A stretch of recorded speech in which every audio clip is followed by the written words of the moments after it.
Elena Voss was 41 years old, the kind of woman you'd pass at the county co-op, buying seed bags, and never look twice at, when the emergency frequency crackled to life with the voices of 5 F-35 pilots who suddenly realized the only person who might keep them alive was flying a battered yellow crop duster 2,000 feet below them. She was supposed to be done with that life. Everyone believed it. She almost believed it herself. Before we go further, drop a comment below. Have you ever carried a secret so heavy it changed the shape of your shoulders, even when no one else could see it? And if stories like this are what you're here for, subscribe. More are coming. Because this wasn't just another close call in the sky. This was the day the Cornfield pilot became Viper again. To the people of Willow Creek, Kansas, Elena was simply Ellie the Duster. She showed up before dawn, flew her bright yellow air tractor in low, precise lines over the fields, and landed by noon with dust on her boots and grease on her hands. The old farmers patted her shoulder the way you pat a reliable border collie. "You're so good at what you do," they'd say with that gentle, final tone. "It's perfect for you," which really meant, "This is all we expect from you." One Tuesday in late summer, she finished a long morning run, taxied to her usual tie-down, and killed the engine. The propeller ticked slowly to a stop. She sat there a moment, eyes closed, letting the smell of avgas and warm corn wash over her.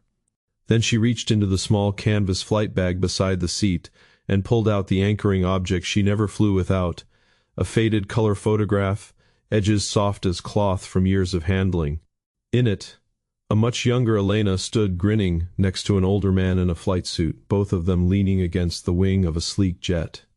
On the back, in blue ink that had started to fade, was written, "Viper and Ghost, still breathing."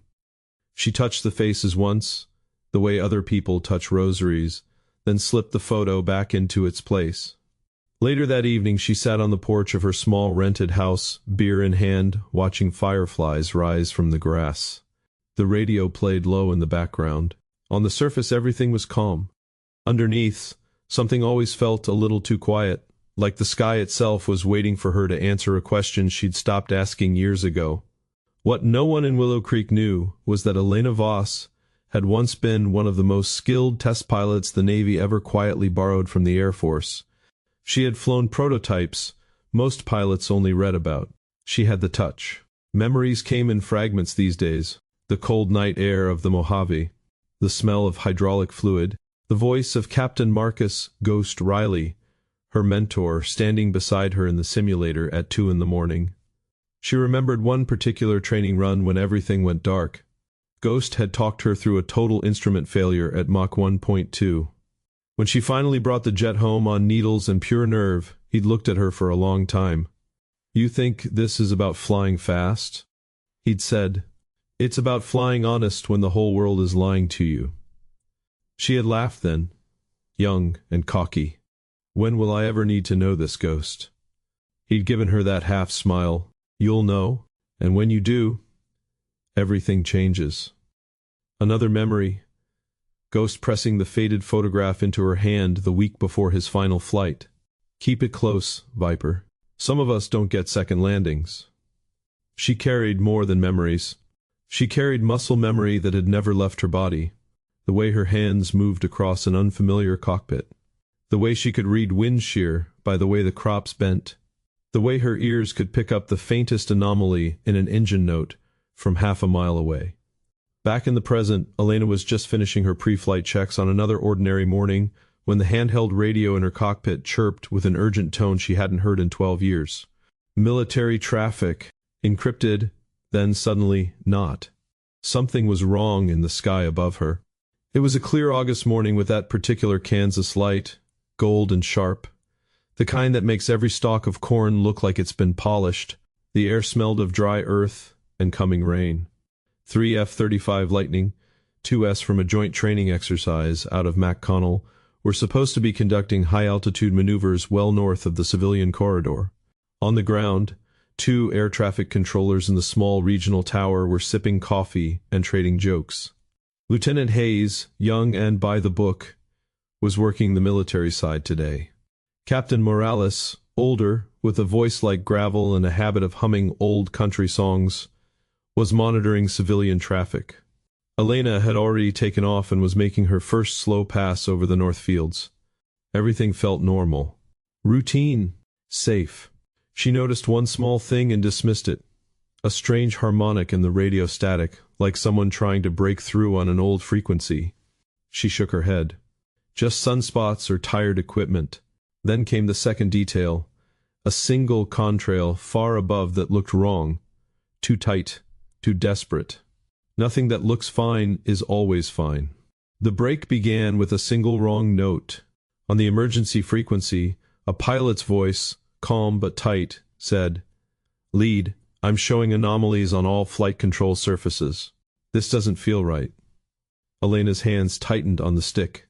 She was the only civilian aircraft in the area. Nobody else noticed yet. Am I imagining this? The crack widened. Lieutenant Hayes came on, standard procedure. Flight of 3, squawk emergency and attempt return to base. It didn't work. The lead jet responded, voice cracking for the first time. "Controls are fighting me. We're losing authority." Elena listened, heart hammering. She knew exactly what that felt like. She had lived it in training. Full emergency. One of the F-35s began an uncontrolled roll. Altitude dropping. The voices in her headset turned urgent, overlapping. Trained pilots, good pilots, were running out of answers. Elena's mouth went dry. She had two choices. Stay invisible, just another crop duster minding her own business. Or reveal herself and risk everything she had carefully buried. Stay invisible and 3 pilots might die. Reveal herself, and she might lose the quiet life she had built from the pieces of her old one. Stay with me here, because what happens in the next few minutes is the part nobody talks about.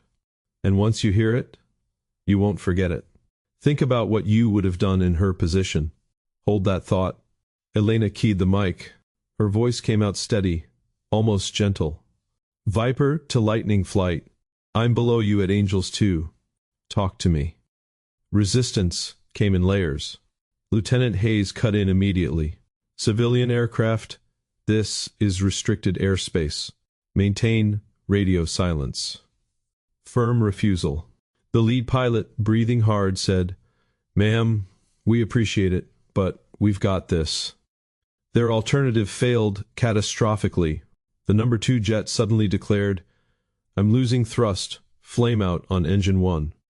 Elena didn't wait. She climbed, pushing her little air tractor harder than it was ever meant to go. "Viper to Lightning lead. Check your flight control software patch level. You're running the version that had the cascade bug at Holloman last year. Disable the auto trim and go manual." Silence. Then the lead pilot, stunned. "How the hell do you know that?" She rattled off a precise sequence of switchology only someone who had flown the classified test variants would know. Then she asked one technical question that exposed the gap.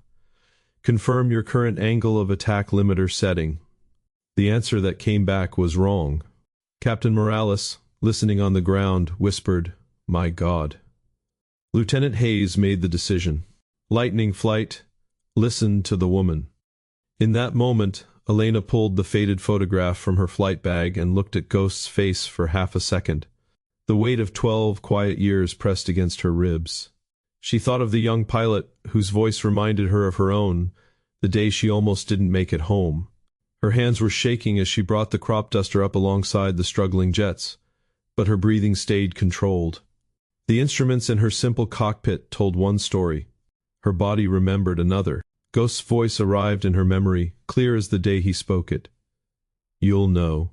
And when you do, everything changes."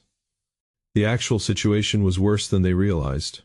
A cascading software fault, combined with a rare atmospheric condition, was fighting the flight computers.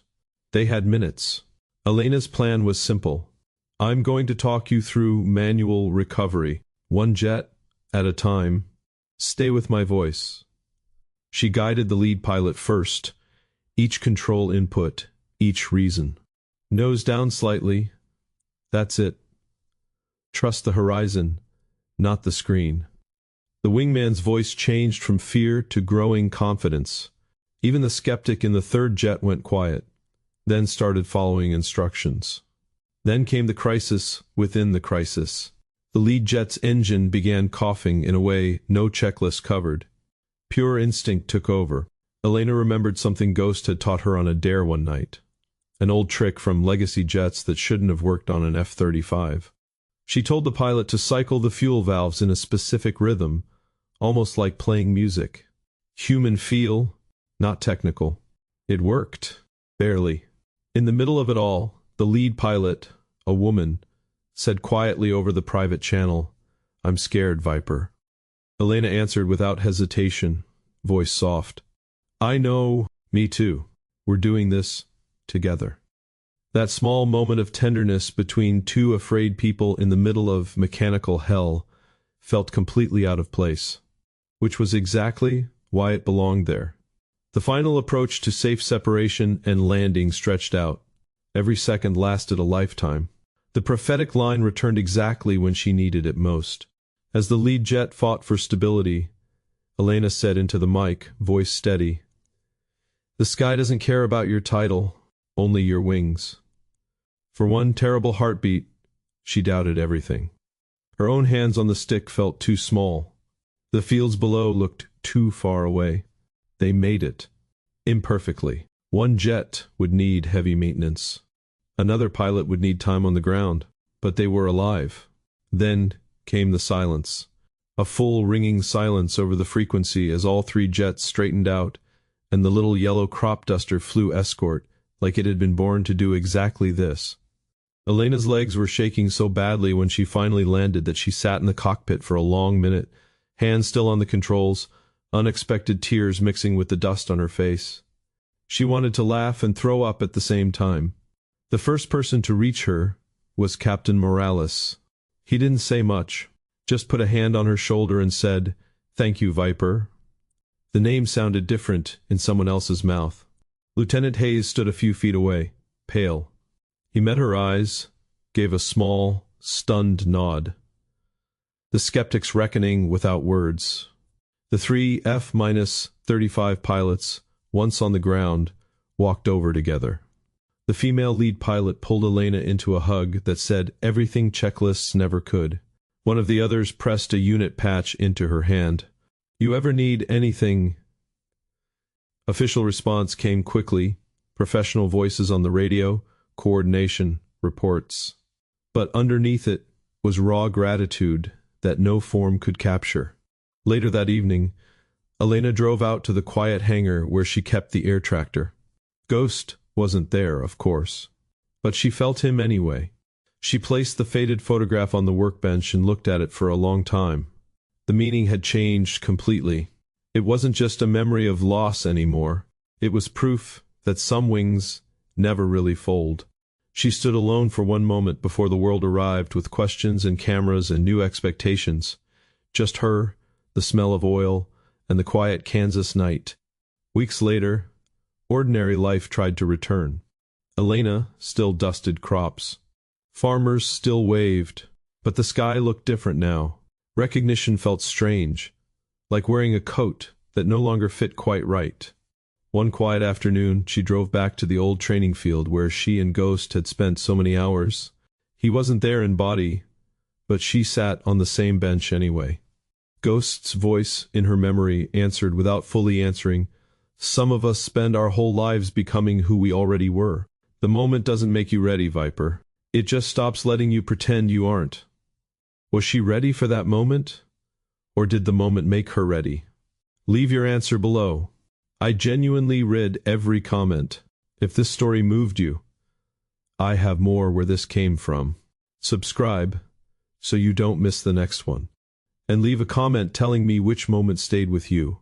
I genuinely want to know. She was only a Cornfield pilot. Until the sky remembered her name.